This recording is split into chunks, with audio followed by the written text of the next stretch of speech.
Meditações de Santo Afonso Maria de Ligório.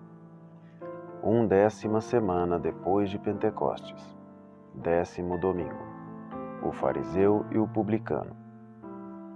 Subiram 2 homens ao templo a fazer oração, um fariseu e outro publicano.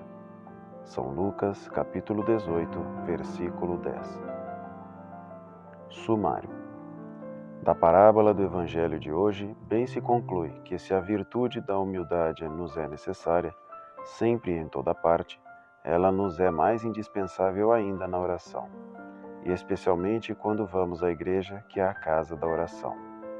Quem não é humilde, não espere ser atendido, pois que o Senhor protesta que o que se exalta será humilhado. Lancemos um olhar sobre nós mesmos e, reprovando a altivez do fariseu, procuremos imitar sempre o procedimento tão humilde do publicano. Primeiro ponto. Eis aqui a bela parábola que Jesus Cristo propôs a uns que confiavam em si mesmos, como se fossem justos e desprezavam os outros. Subiram 2 homens ao templo a fazer oração, um fariseu e outro publicano. O fariseu em pé orava em seu interior desta forma: Graças te dou, meu Deus, porque não sou como os demais homens, que são uns ladrões, uns injustos, uns adúlteros, nem como este publicano. Jejuo 2 vezes na semana, pago o dízimo de tudo que tenho.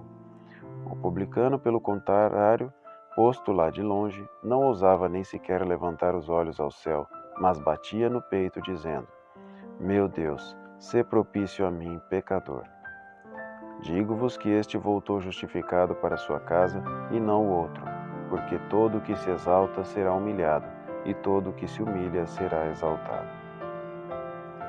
Desta parábola, meu irmão, pode-se deduzir que se a virtude da santa humildade nos é necessária sempre e em toda parte, ela nos é mais indispensável ainda quando dirigimos a Deus as nossas orações, e especialmente quando estamos na igreja, que é a casa da oração.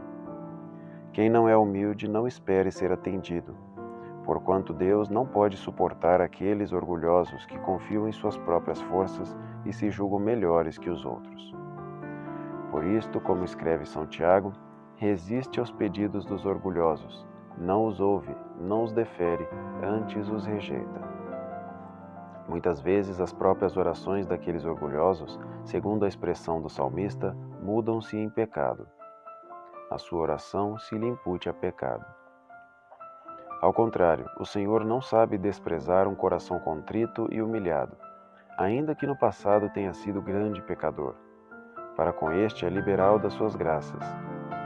É-lhe, por assim dizer, impossível deixar de atendê-lo, pois que, como nos assegura o eclesiástico, a oração do humilde penetrará as nuvens e não se consolará enquanto não chegar até o Altíssimo, e não se retirará até que o Senhor ponha nele os olhos.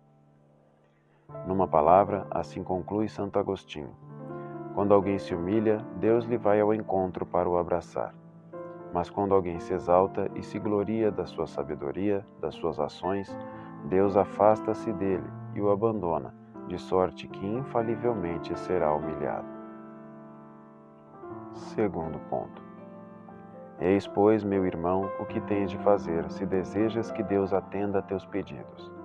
Te perdoe as faltas cometidas e faça sempre progredir mais no caminho da perfeição. Ao passo que reprovas o orgulho e a arrogância do fariseu, procura imitar a humildade do bom publicano, de quem fala a parábola do Evangelho.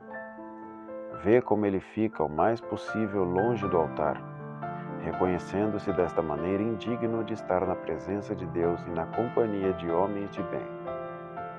O pejo que ele tem de seus pecados confunde-o a ponto de nem sequer se atrever a levantar os olhos ao céu. Finalmente, batendo nos peitos em sinal de arrependimento, repete incessantemente: Meu Deus, tende piedade de mim, pecador. Palavras estas que, em contraste com o fariseu, o fazem voltar para casa justificado.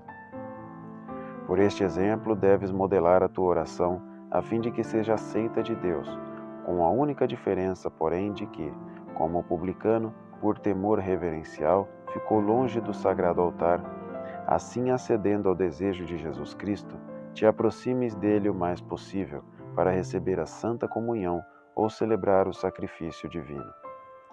Lembrado da tua indignidade, aproxima-te sempre, não só com amor, mas também com temor e tremor, admirando-te de como Deus se dignou de te admitir entre os convidados à sua mesa eucarística. Quando tiveres recebido seu Senhor dentro de ti, humilha-te mais ainda na presença de sua majestade divina e dize com o mesmo publicano: ó Deus, sê propício a mim, pecador. Ó meu Deus, que manifestais a vossa onipotência particularmente em perdoar e usar de misericórdia, multiplicai sobre mim as vossa misericórdia, para que, atraído pelas vossas promessas, me façais participante dos bens celestes. Fazei-o pelo amor de Maria Santíssima.